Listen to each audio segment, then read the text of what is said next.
Good morning and welcome to a new vlog. সকালে শুরু করছি চিয়া সিড দিয়ে এবং তারপরে আমরা আজকে আর্লি লাঞ্চ করে বেরিয়ে যাব হচ্ছে গ্লোবাল ট্রেড ফেয়ারের জন্য, যেটা পাটুলিতে হচ্ছে।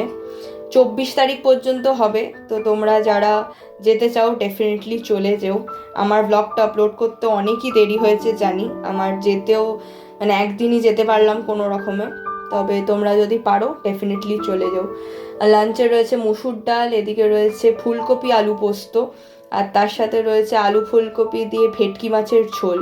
তো একদম একটা উইন্টার স্পেশাল লাঞ্চ মেনু আর কি। মানে এই মেনুটা কার কার পছন্দ আমাকে ডেফিনেটলি জানিও, কারণ আমি জীবনে প্রথমবার আজকে ফুলকপি আলু পোস্ত খেলাম, কোনো দিন খাইনি। খুব একটা ভাল লেগেছে বলে মনে হলো না। এর থেকে শুধু আলু পোস্ত বা ঝিঙে আলু পোস্ত, এমনকি ভেন্ডি আলু পোস্ত অনেক বেটার খেতে লাগে। ফুলকপির একটা বুনো বুনো গন্ধ, সেটা মানে পোস্তটাকে ঢাকা দিয়ে দিয়েছে, বরং পোস্তর গন্ধটাকে, সেটা আমার ভাল লাগলো না। তো যাই হোক, এখন প্রথমে যাব হচ্ছে সার্ভিস সেন্টারে, যেখানে বারবার করে নক করা সত্ত্বেও, হ্যাঁ ম্যাডাম আপনাকে আমি কল ব্যাক করছি, এটা বলা সত্ত্বেও কল ব্যাক করেনি। আচ্ছা, আমি মেসেজ করেছি উইথ স্ক্রিনশটস যে এই প্রবলেম হচ্ছে ওই প্রবলেম হচ্ছে, সেইটা দেখেও নি এবং রিপ্লাইও করেনি। তাহলে আপনার নাম্বারটা আপনি কেন দিয়েছিলেন এবং কেন বলেছিলেন ফোন কেনার সময় যে যখনই কোনো প্রবলেম হবে তখনই আমাকে একটা ফোন করবেন, তখনই আপনি হোয়াটসঅ্যাপে লিখে দিতে পারবেন? তো কেন যে বলেন এই কথাগুলো আমি জানি না।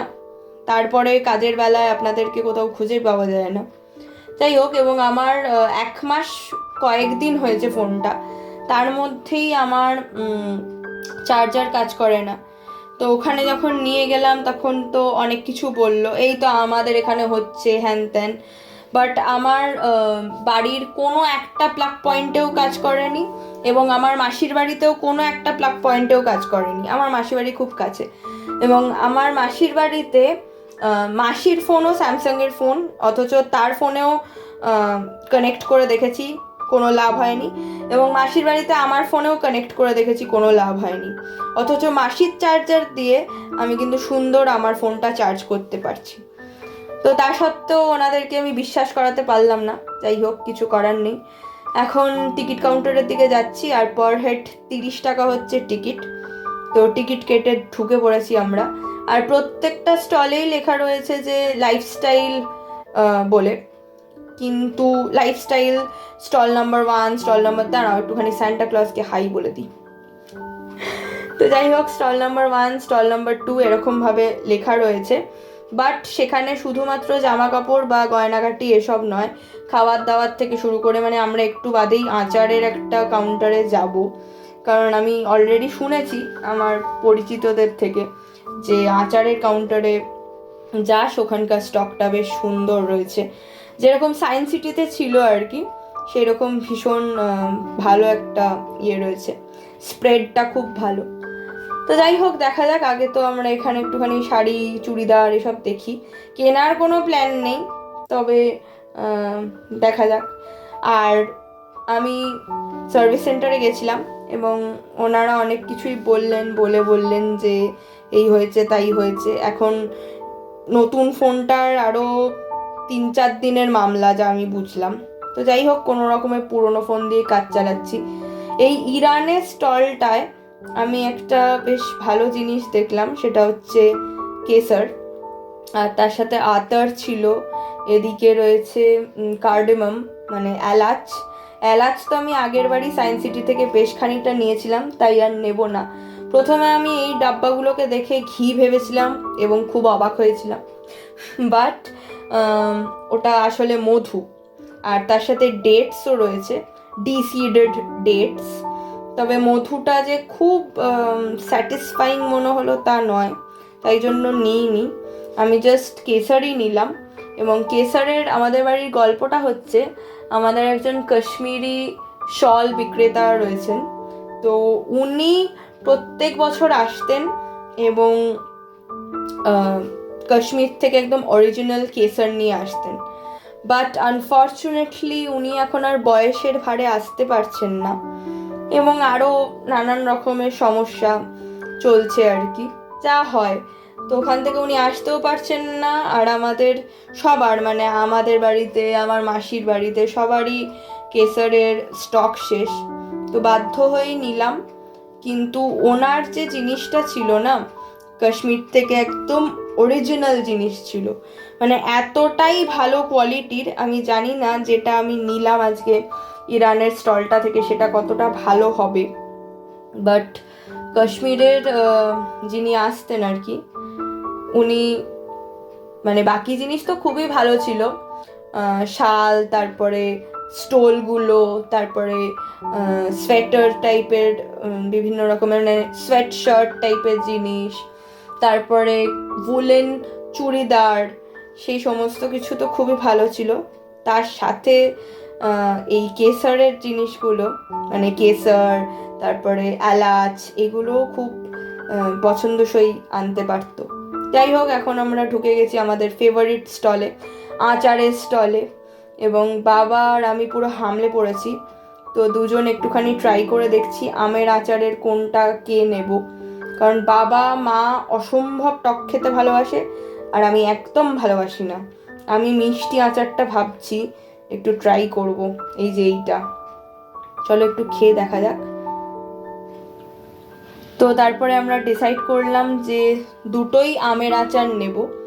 আর লঙ্কার আচারগুলো বাবা দেখলেই ভয় লাগছে, মানে আমি ঝাল খেতে পারি কিন্তু তবুও লঙ্কার আচার, মানে এই জিনিসটা ভাবলে, আর এই লাল লঙ্কাটা দেখলে তো আমার পুরো পিলেই চমকে যাচ্ছে। যাই হোক, আমরা দুজন মিলে দুখানা আচার নিলাম, আমের আচারই নিলাম। একটা হচ্ছে টক ঝাল আর একটা হচ্ছে শুধুই মিষ্টি, মানে টক মিষ্টি, তবে মিষ্টির ভাগটাই বেশি। তারপরে আরও বিভিন্ন রকমের জামা কাপড় দেখছিলাম, তবে খুব যে কেনার ইচ্ছে আছে তা নয়, বাট ওই একটু উইন্ডো শপিং হলো। তবে আমার মনটা আজকে পড়ে রয়েছে আমার ফোনের কাছে, কারণ ফোনটা খারাপ হয়ে যাওয়াতে, এবং ফোনটা টাইম টেকিং, আমি যা বুঝতে পারছি এটা 1-2 দিনে মিটবে না, আরও 2-3বার এই করতে হবে, তাই করতে হবে, এখানে যেতে হবে, ওখানে যেতে হবে। উনি আরও বিভিন্ন রকমের জিনিস বলে দিয়েছেন, সেগুলো সব করব। তো যাই হোক, তারপরে দেখি কি করা যায়। আর এই ব্যাগের সেকশনটা এসে বেশ মনটা খুশি খুশি হয়ে গেল, কারণ আমার ব্যাগের ভীষণ একটা মানে ফ্যান্টাসি আছে আর কি ব্যাগ নিয়ে। এই ব্যাগের সাথে এটা ভাল লাগবে, ওই জামার সাথে এই জিনিসটা কিনবো, মানে এই ব্যাগটা কিনবো, এরকম একটা ব্যাপার। তো যাই হোক, ওখান থেকে বাবা একটা ওয়ালেট নিলেন আর আমি কিছুই কিনিনি।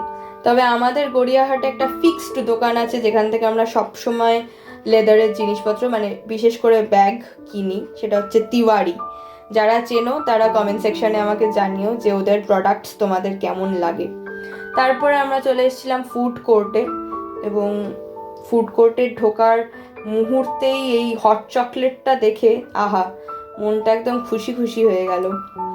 তো জানি না কি কি খাবো, চলো আগে তো ঢুকে দেখা যাক কি কি রয়েছে। তো প্রথমেই দেখলাম পাপড়ি চাট রয়েছে, ফুচকা রয়েছে, তারপরে এদিকে মকটেল টাইপের কিছু একটা রয়েছে, লেবুর জলই মনে হচ্ছে। মকটেলের তো বিভিন্ন ফ্লেভার্স হয়, বাট এটাতে শুধু লেবুর জল। তারপরে রয়েছে ভাজা ভুজির একটা বিরাট, মানে ওয়াও, কত কিছু রয়েছে, কবিরাজি থেকে শুরু করে চিকেন স্যাটে থেকে শুরু করে ফিশ ফ্রাই থেকে শুরু করে, বাপরে বাপ কত কিছু। তো তারপরেই রয়েছে হচ্ছে শর্মা, এবং এদিকে রয়েছে কাবাবস। আচ্ছা, তার আগে রয়েছে এদিকে এগ রোল নুডলস এইসব, তারপরে রয়েছে কাবাবস। তো আমি ডিসাইড করতে পারছি না, আমি কনফিউজড হয়ে গেলাম কোনটা ছেড়ে কোনটা খাবো। আগে ঘুরে দেখে নি, বুঝলে তো, যে কি কি। আচ্ছা, এদিকে চাইনিজ রয়েছে, তো ভাবছি একটু চাইনিজই খাবো, মানে সেই আমি চাইনিজেই এসে আটকে যাই, এত কিছু দেখে সেই চাইনিজেই এসে আটকে গেলাম। যাই হোক, এখানে চিলি চিকেন রয়েছে, ফ্রাইড রাইস রয়েছে, নুডলস রয়েছে, তার সাথে উইংস রয়েছে, আরও কী কী সব রয়েছে, ললিপপ রয়েছে, ড্রামস অফ হেভেন রয়েছে, অনেক কিছু রয়েছে। তবে হ্যাঁ, একটা ভালো জিনিস সেটা হচ্ছে ওয়ান্টনস রয়েছে। তো এদিকে তো ক্রিস্পি চিলি বেবি কর্নও রয়েছে। যাই হোক, ভাবছি ওয়ান্টনস খাবো। আর এখানে রয়েছে পাস্তা, যেটা লাইভ কাউন্টার, বললেই বানিয়ে দেবে। তোমরা যদি কেউ যাও তাহলে ডেফিনেটলি একবার ট্রাই করে দেখতে পারো। আমি করিনি, আমি ওয়ান্টনস খেয়েছি। আর তারপরে ভাবছি যে চিলি চিকেন ফ্রাইড রাইস। আর তার মধ্যে আরেকটু ঘুরে ঘুরে দেখলাম যে এখানে পিঠে পুলি পাটিসাপটা অনেক কিছু রয়েছে, তো বাবার খুব পছন্দের, তাই জন্য একটুখানি চুষি পিঠে নেব ভাবছি, আর একটা চন্দ্রপুলিও নেব। তো এটা প্যাক করে নেব কিনা সেটাই আমি ভাবছি, নাকি এখানে বসেই খেয়ে নেবে। যাই হোক, চলো গিয়ে আগে চিলি চিকেন আর ফ্রাইড রাইসটা খাই। তারপরে এখন সব শেষ, এখন এসছি একটুখানি চা খেতে। আর বিশ্বাস করো, বাবা আমাকে বলল যে না, আমি এখানে বসেই খেয়ে নেবো, আমি পর্যন্ত আর যেতে পারছি না, বাড়ি নিয়ে আর যেতে পারছি না। তো ওখানে বসেই আমরা চন্দ্রপুলি আর চুষি পিঠেটা খেলাম, এবং এত খারাপ চুষি পিঠে চন্দ্রপুলি আমরা কোনো দিন খাইনি। মানে চুষি পিঠেটা তো পুরো কাঁচা, এবং চন্দ্রপুলিটাতে পুর হিসেবে কিছুই নেই, মনে হলো শুধু ময়দা খেলাম, ময়দা বা সুজি বা যাই দিয়েছিল বুঝতে পারিনি, খুবই খারাপ। তবে থ্যাংক গড আমাকে কোনো প্রমোশনাল ভিডিও করতে হয় না, কেউ আমাকে পয়সা দেয়নি এই ভিডিওটা শ্যুট করার জন্য, সেটা আমার জন্য সব থেকে ভালো। তার থেকে এই দাদার চায়ের দোকান থেকে চা খেয়েও সেটা অনেক বেটার ছিল। এবং মানে আমাকে বানিয়ে বানিয়ে মিথ্যে কথা বলতে হচ্ছে না, এটাই আমার কাছে সব থেকে আনন্দের ব্যাপার। আমি একদম জেনুইন রিভিউ দিচ্ছি, সেটা হচ্ছে পিঠে পুলির কাউন্টারটা একদম বেকার, যেওই না কেউ, মানে পারলে না যাওয়াই ভালো। আর চাইনিজটা ওয়াজ ঠিকঠাক, মেলার চাইনিজ যেরকম হয় এখন, এটা যদি তুমি মেনল্যান্ড চায়নার সাথে কম্পেয়ার করো বা চাউম্যানের সাথে কম্পেয়ার করো তাহলে তো ডেফিনেটলি হবে না, বাট আদারওয়াইজ ইট ওয়াজ ওকে। কিন্তু পিঠে পুলিটা একদমই খারাপ। যাই হোক, এখন ধরেছি বাড়ি ফেরার পর, দেখা হবে আর একটা নতুন ব্লগে। Till then tata.